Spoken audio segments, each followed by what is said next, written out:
C'est marrant la vie puisque j'étais en train de parcourir ma collection de comics il y a encore quelques semaines et je me faisais la réflexion de me demander pourquoi DC Comics et pourquoi Urban Comics n'avait pas encore réédité L'Heure des Sorcières de Chris Bachalo et de Jeff Loeb, une série sortie chez Vertigo aux États-Unis il y a de nombreuses années. Je vais vous montrer les éditions originales juste après, et sortie en intégrale chez Semic dans un magnifique ouvrage qui s'appelle donc L'Heure des Sorcières aux États-Unis.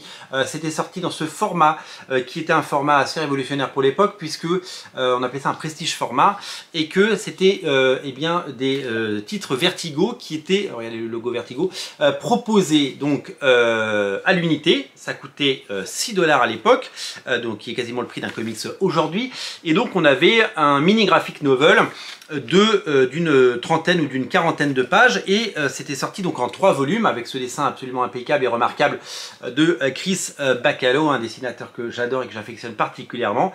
Et une fois que les 3 étaient sortis, ça sortait évidemment en relief et ça faisait l'objet de magnifiques collections. Regardez la beauté du trait de Chris Bachalo. C'est évidemment, ça évoque beaucoup de très beaux souvenirs, puisque Chris Bachalo, après évidemment avoir fait énormément de X-Men et beaucoup de choses chez Marvel, du Doctor Strange par exemple, avec Jason Aaron, ce dessinateur hors pair et génialissime, est né dans les pages de Vertigo, puisqu'il avait fait une série qui s'appelait Shade the Changing Man, et qu'il a fait bien entendu eh bien, les 2 mini-séries Death de Neil Gaiman qui étaient absolument fabuleuses. Moi je suis tombé amoureux de ce dessinateur avec ces séries, et depuis je suis sa carrière. J'ai la chance de posséder 2 originaux de lui. Et c'est vraiment un dessinateur que j'affectionne tout particulièrement, et qui a été d'ailleurs invité lors d'un salon à Valenciennes il y a quelques semaines, et que vous avez peut-être eu la chance de rencontrer. Évidemment, il a fait la série Steampunk, série absolument fabuleuse chez Wildstorm. On espère aussi un jour une réédition. Je disais donc que j'étais en train de parcourir ma collection, et je me disais mais pourquoi c'est pas réédité? Pourquoi? Parce qu'il y a absolument tous les ingrédients qu'on aime dans les comics, et c'est surtout des grands noms. Chris Bachalo, il est très connu évidemment des auteurs de comics.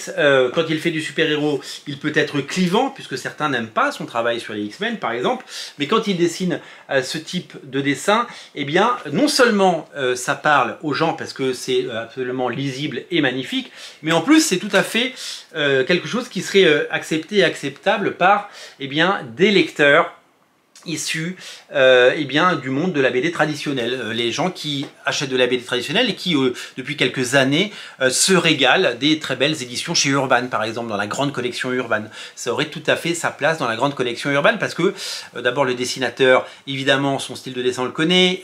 Il a eu pour encreur pendant des années le fabuleux Mark Buckingham, qui est devenu un très grand dessinateur par la suite, et qui a fait des dizaines, pour pas dire des douzaines, pour pas dire des vingtaines d'épisodes de Fables. Et donc ils ont un style assez proche finalement, même si leurs chemins ont pris vraiment des routes très différentes passé un certain moment, mais on se retrouve vraiment dans une proposition qui est très intéressante et qui pourrait séduire un très large public, notamment les lecteurs, on l'a dit, de franco-belges et les gens qui achètent déjà des grands comics de la collection Urban. Jeff Loeb, on ne le présente plus, c'est Batman à un long Halloween, c'est Batman à une meilleure victoire, c'est Daredevil jaune, c'est Spider-Man bleu, c'est bien entendu Hulk gris, Captain America blanc, c'est Catwoman à Rome, et c'est Batman Silence. Donc en fait tous les ingrédients sont là, il y a les bons auteurs, il y a une bonne série, et il y a absolument tout ça. Vous le savez, j'ai fait déjà des vidéos pour alerter et pour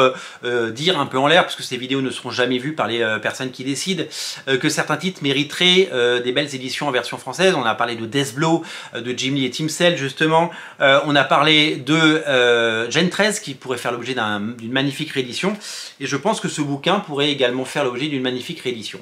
Et une fois que j'avais dit ça, qu'est-ce que je vois en arrivant dans une boutique à Paris, une des rares boutiques qui vendent la version originale mi-décembre? Eh bien, je vois la réédition de ce bouquin, The Witching Hour, en version originale, donc en TPB, donc en souple, hein, dans le même type de format que celui-là, et réédité pour un large public, et réédité pour eh bien, une nouvelle génération de lecteurs. Et là, je me suis dit, oh, génial. Non seulement c'est sorti aux États-Unis, donc tout est possible. En plus, ça veut dire qu'ils ont des fichiers numériques de qualité, puisque souvent certains titres ne ressortent pas parce que avant que certains titres soient numérisés, eh bien c'était très compliqué d'avoir des fichiers. Et quand on sait que quand on rescanne des pages comme ça déjà existantes, le résultat n'est jamais très très beau. Donc les fichiers existent, la BD ressort, et donc maintenant le champ des possibles est tout à fait incroyable puisque Urban peut le ressortir. Donc croisons les doigts pour que Urban ressorte un jour ce bouquin, L'heure des sorcières.